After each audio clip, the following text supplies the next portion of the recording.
We arrive in Yan'an in the evening, after a short 3-hour flight from Shanghai. Snow visited here again in 1939 after his publication of The Red Star over China. But this isn't Brian's first time here. It's amazing because 35 years ago, 35 years ago, I was on the same road. Prefer Yan'an now, or you still prefer Yan'an of 35 years ago? Look at the kindergartens we see, the parks. Yes, the parks. None of that existed 35 years ago. I prefer the Yan'an that has brought the most joy and happiness to the people. And I believe that this Yan'an is far more comfortable and far happier than they were 35 years ago, and I'm sure 85 years ago when Edgar Snow came here.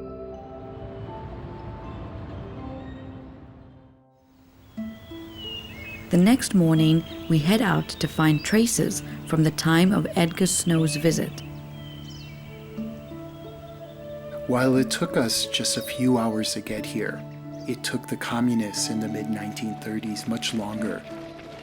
The communists, along with Sib's military, traveled a distance of up to 12,500 kilometers on foot, a journey that became known as the Long March. But what they found was very different from the lush, fertile south and the big cities of the east. This is what Edgar Snow wrote about his 1936 visit here. Though we saw fields and cultivated land everywhere, we seldom saw houses. Men lived in homes dug out of hard, fudge-colored cliffs, yaodang, or cave houses, as the Chinese call them.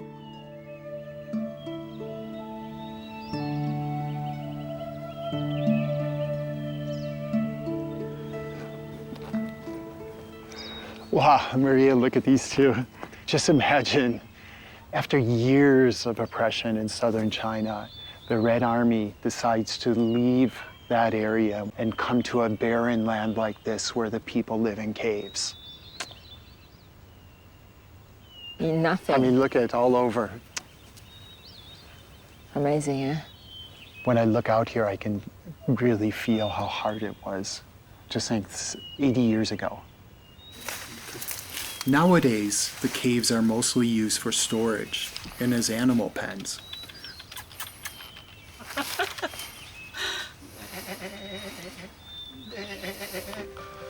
The Red Army lived in these caves alongside the local farmers, sharing their tough lives.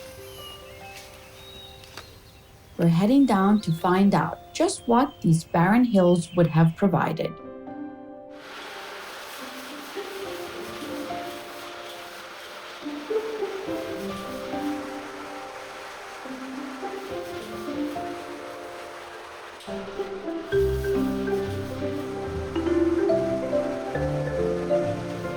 This is what Snow wrote. I accepted this invitation to a first meal. In an hour, a vast platter of scrambled eggs arrived, accompanied by steamed rolls, boiled millet, some cabbage, and a little roast pork.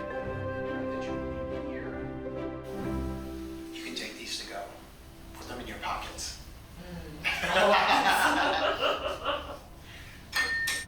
So Maria, these are some of the local agricultural products. You have also had tens of thousands of young people coming from all over China to this area to participate in kind of what was happening, you know, with the Communist Party and the evolution here. So what they did is they worked with the locals to increase the agricultural yield.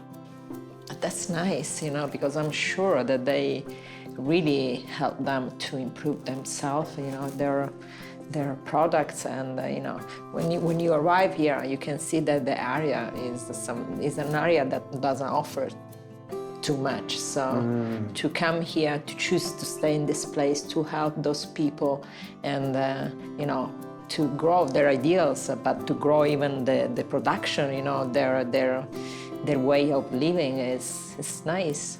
It's not bad. It's not bad at all, definitely. It's very good. By sharing their food, I'm beginning to feel closer to the communists of 1930s. but I'm not yet getting a true feeling of who these people actually were.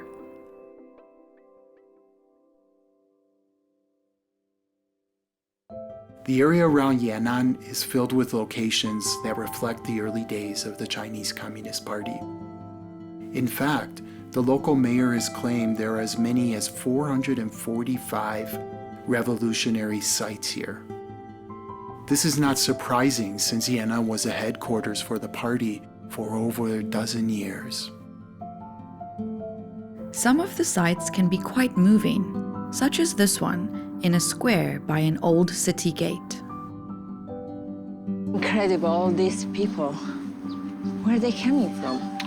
These are young people who came from all over China. Young intellectuals, artists, writers, painters, musicians. And they came here, they were attracted by these socialist ideals here in Yan'an.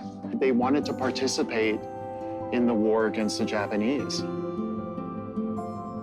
Staring at these sculptures, we can imagine what those early followers looked like decades ago. Their states of mind and their fate were all reshaped by dreams and faith.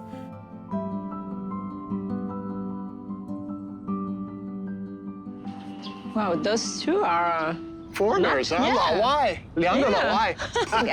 Edgar Snow. I think it's Edgar Snow, yeah. Yes.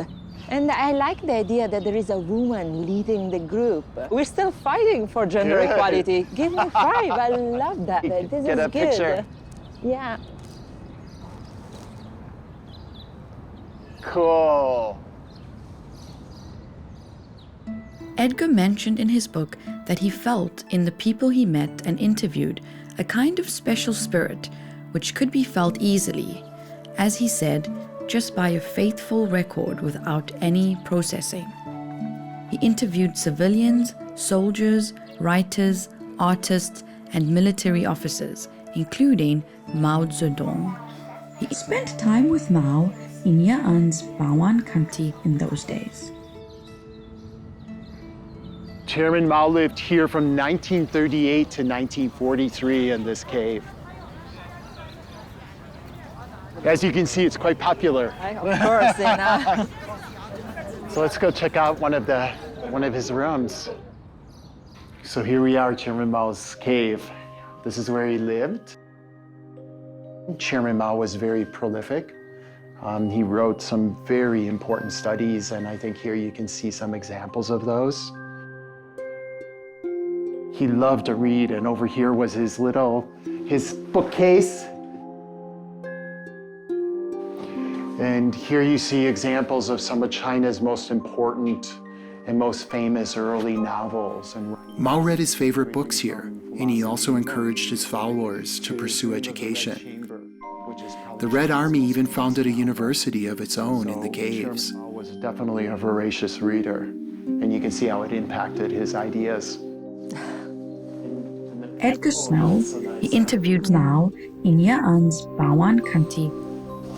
He wrote, "One felt that whatever there was extraordinary in this man grew out of the uncanny degree to which he synthesized and expressed the urgent demands of millions of Chinese, and especially the peasantry." In due course, larger buildings appeared on the site. This is the auditorium, the hall where the Communist Party held its events. So here we are, Maria. This is the place you saw in the photo. This is a site, the 7th Party Congress. You can see the picture of Chairman Mao and Judah, the red banner up there. In 1986, I came with my wife-to-be, and we came here, and I think we took the photo somewhere. It's exactly the same. Right It about changed here, at all. the red banner up You there. are so young. In many ways, we fell in love while we were falling in love with China. And ever since then, China has really been the foundation of our relationship. And it's very touching, beautiful. Thank you for sharing this with me.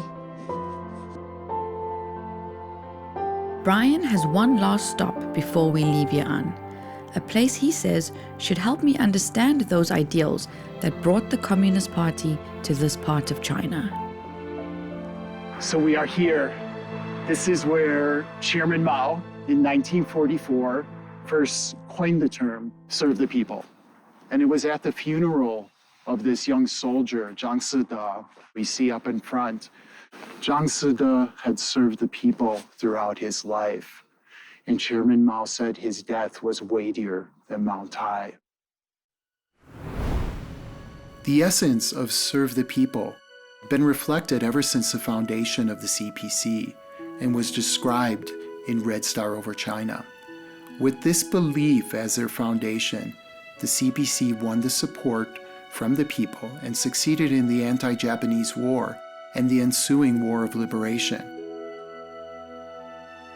Chairman Mao declared the founding of the People's Republic of China in 1949, when this country came into being with its people as its owner and master.